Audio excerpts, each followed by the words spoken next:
Hi, everybody, and welcome back to our show, We're an Open Book. My name is Chris McMurray.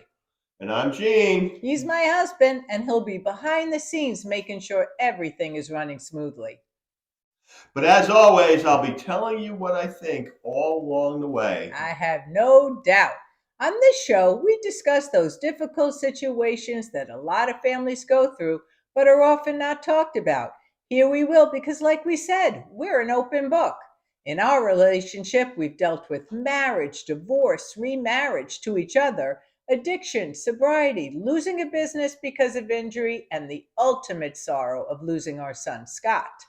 Hi, everyone, and welcome to episode 12. And hello to you, my darling. I hope you're doing good today. I am. You have a box of tissues? You might need them for this episode. I'm ready, and I hope to get through it without too many tears, but I do have the tissues just in case. Why don't we remind everybody how they can get our book and read our whole story? That's right. Live, Laugh, Fly is available on Amazon, and 100% of proceeds will help benefit children's cancer programs. We will be sure to tell you more about the book at the end of the show. But right now, let's recap last month's episode. Our son Scott, who has been battling a rare cancer, had just completed 1 year of rigorous treatment. Although he's cancer free, the treatment has taken a toll and he's extremely weak and thin. When treatment ended, he was barely well enough to travel with the extended family on a trip to Jamaica, but he did. And the highlight of that trip was watching him fly across the horizon on a jet ski, free as a bird. That was indeed a highlight. That is where we left off last time. With his treatment behind him, it's now our focus to get him strong, both mentally and physically. His ultimate goal was to return to college and his fraternity brothers, but he was not ready for the upcoming semester. We were hoping that he could return to school for the spring semester of 2010. So that gave us a year to get him ready. After a couple of months of recuperating at home and staying inside protected from the winter elements, we all had some cabin fever, and Scott was ready for an adventure. And that adventure was supplied by the Pinwheel Project. And that needs a little more explaining, so we're going to go to the book. As we always do, Chris reads a page or two from our book, Live, Laugh, Fly. And that's what we're going to do right now. You ready to go? I sure am. It's all yours. During Scott's treatment, we learned that there are many organizations that donate services to terminally ill children. Some children can go on trips, and some may get a special gift. Maybe it was because he had to admit that he had a terminal illness, but Scott was very resistant to any special treatment. That is, until he heard about skydiving. Sandy Candy was a fixture at Children's Hospital. Every Tuesday, she would walk into the children's rooms pushing a cart filled with candies and toys. She owns and operates a nonprofit called the Pinwheel Project. Through a variety of projects, both large and small, Sandy's goal was to make life a bit more pleasant and peaceful for those facing some of the worst challenges they could ever imagine. I looked forward to Tuesdays. Not only did I get chocolate, but I got to know a caring person who brought smiles to children and their parents. It was Sandy who suggested skydiving. She knew of a place and told us the Pinwheel Project would pay for his jump. Scott was very excited. The day of his jump arrived. Jean and I drove Scott 2 hours north to the ranch. As we got closer, we were able to see the parachutes in the air. Always with the song appropriate for the occasion, Scott played Free Falling, a song by Tom Petty, on his iPod as we pulled in. Scott attended the pre-jump lesson and met the instructor to whom he'd be attached in his first tandem jump. Soon Scott boarded a plane and took off. Watching nervously, Jean and I suddenly spotted his parachute. He was flying. After he landed, he walked over to us with an excitement we had not seen in over a year. He loved it and wanted to enroll in the classes, hoping to one day jump by himself without an instructor. Before we left, Scott was given a video of his first jump. When we got home, we looked at the video. There was Scott flying, but what we saw was even more amazing was his smile. We had not seen it for quite a while, but there it was, and it was beautiful. Skydive the Ranch in Gardner, New York was the jump center that helped make this all happen, along with the Pinwheel Project. Now, everyone's familiar with the Make a Wish Foundation, which is a fantastic organization, but there are so many others who are also there to help. He did enroll in the classes and eventually jumped 15 times, 10 of which were solo. He really loved it. He did, and the skydiving experience seemed to give him a sense of confidence that was battered along with his body in treatment. He started to believe again that there was a life for him out there beyond cancer. So he started making plans for himself, but he still had 6 months before school started. So, next on his list was a road trip. Let's go back to the book, Live, Laugh, Fly. Early in 2009, Scott began to plan a cross country trip to California with his friend Mike. Knowing what Scott had gone through over the last year and after the difficult time he had in Jamaica, this was a very worrisome proposition. Wanting to encourage his enthusiasm, alternative options such as sticking to the East Coast and perhaps going to Florida was suggested, hoping he would choose a less strenuous alternative. I told him that California was the mecca of road trips and suggested he might want to work up to that. His reply, Mom, I don't have time for that, stopped me in my tracks. We decided to put the decision in the hands of his doctors, confident that they would discourage this venture. To our surprise, they began problem solving how to get him his medication as he traveled across the country. A plan was developed where we would mail his medications to P.O. boxes across the country. Not only would that solve the medication dilemma, it would also give us the opportunity to connect with him about twice a week to let him know where to pick up his meds. So in June, the entire family launched him on his adventure with an extended family barbecue. They were gone about 3 weeks, and when they returned, we stood on our front porch and clapped as they pulled into the driveway. We were so happy, and so was he. We may never hear many of the stories from that trip, but he treasured the experience and the memory. He slept for a week, but it was worth it. And as far as we know, the most drama was a couple of speeding tickets. What happens in Vegas stays in Vegas. Absolutely. That's what they say. Scott and his buddy Mike had a great time on that trip, but I must say we were nervous when we saw them off. We certainly was because he was so weak and thin, and driving cross country is not easy. I was hoping that they'd go to Florida, 2 or 3 days driving each way, a stop in Disney. Good times. But he was determined to go to California. There was no working up to that big trip. Like you said in the reading, he realized that maybe he didn't have the time. He had to do it now. We also expected the doctors that they would nix this plan as such a strenuous trip, but they gave their approval and a plan to get the medications to them, and that eased our minds a little bit. The fact that the doctors never got in the way of anything he wanted to do was always an indication, to me anyway, that they knew that his time in this world was short.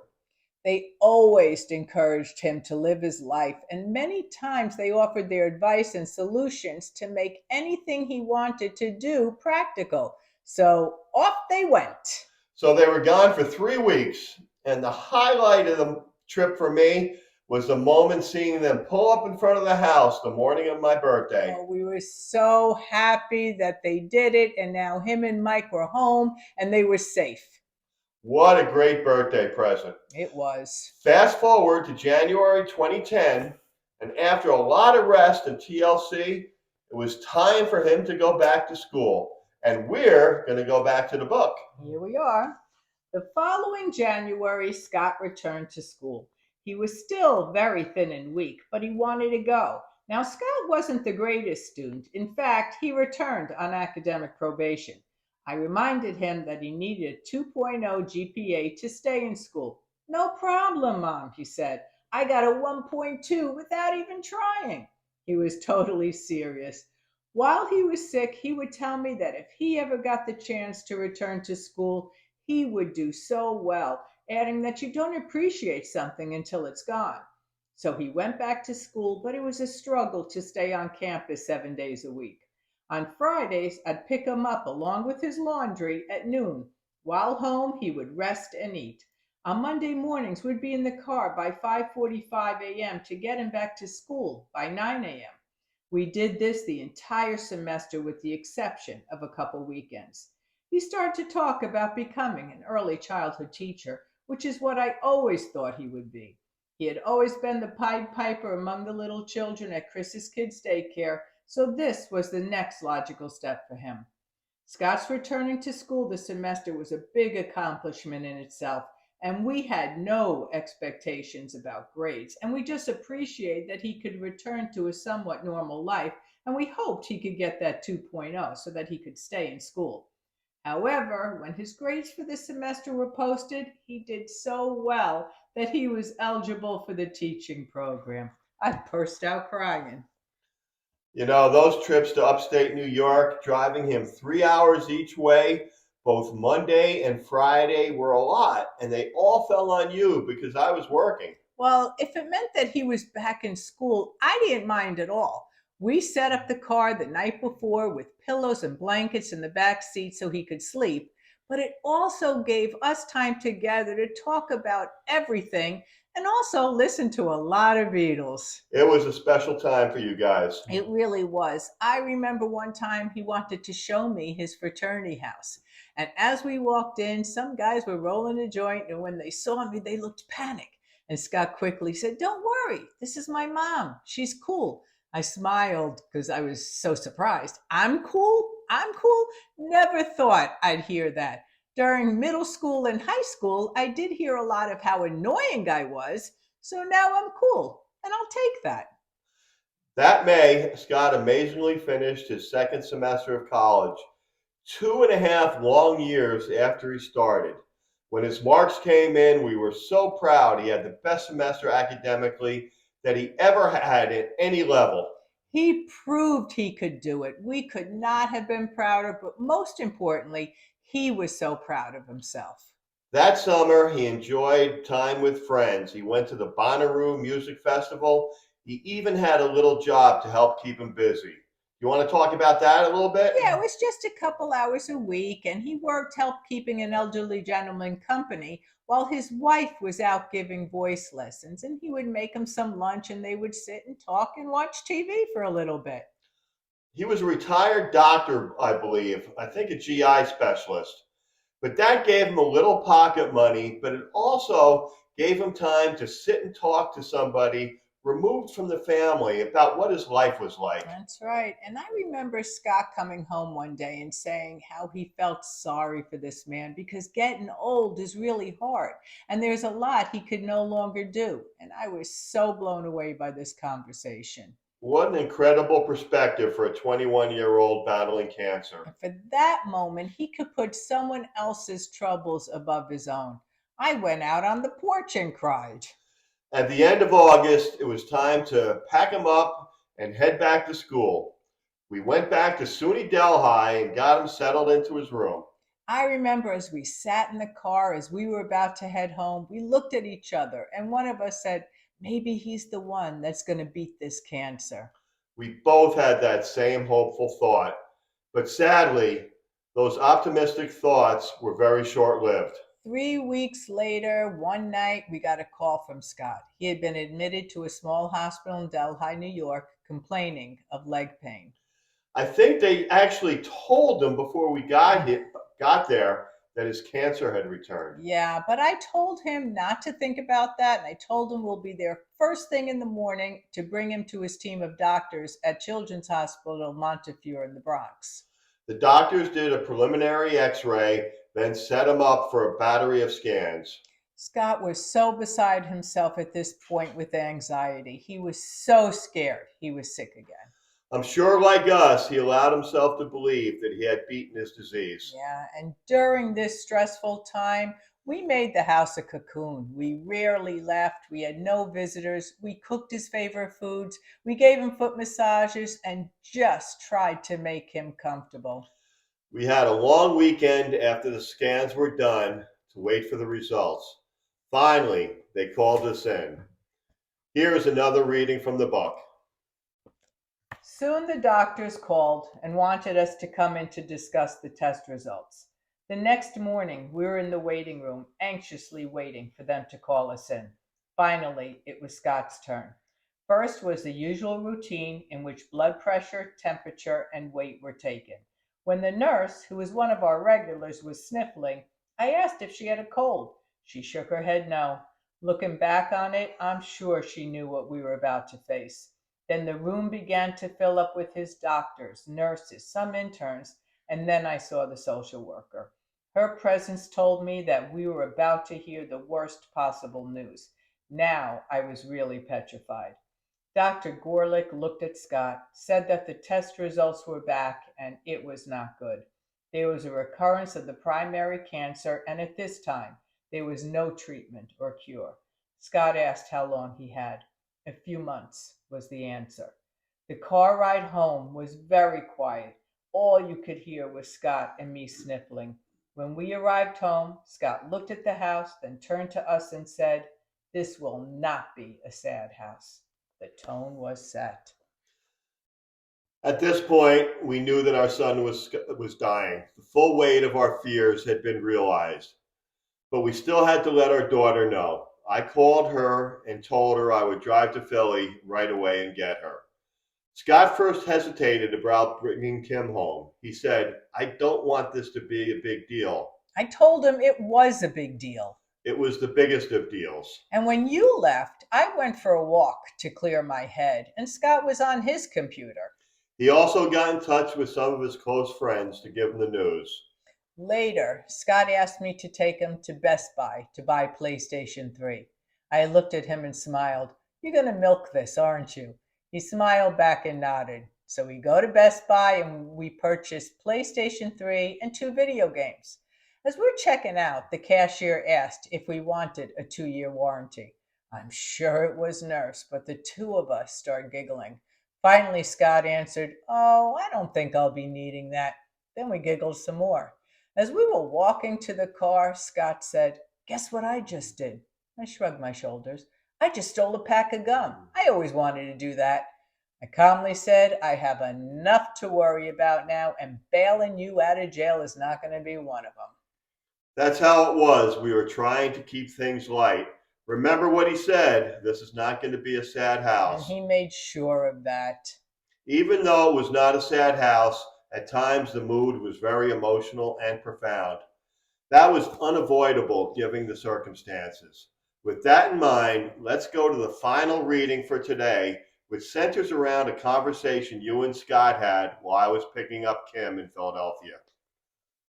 Scott, I have to ask you. Mom, I had a great childhood. You were always there for us. We laughed a lot in this house. That was all I needed to know. My job of raising him was over, and my new job was beginning. I now had to let him die. I had to prepare him to die on his terms, so in the end, he'd be at peace knowing how much we loved him. I don't think there's anything harder for a parent to do. I know many people question their faith during crises, asking how God could let this happen. I never felt this way. I know God did not give Scott cancer. Cancer is not selective. Anyone can get it. Scott also knew cancer was random. He knew how rare it was. "Guess I'm the lucky one," he would say sarcastically. And that's how he looked at it. There would be many moments, just like the one you alluded to in the reading, that we would all have with Scott in his last few months. At this point, we knew he only had a few months at most left with our son. Kim stayed home for a week before she had to go back to her job. But she was back and forth regularly and totally involved with his care.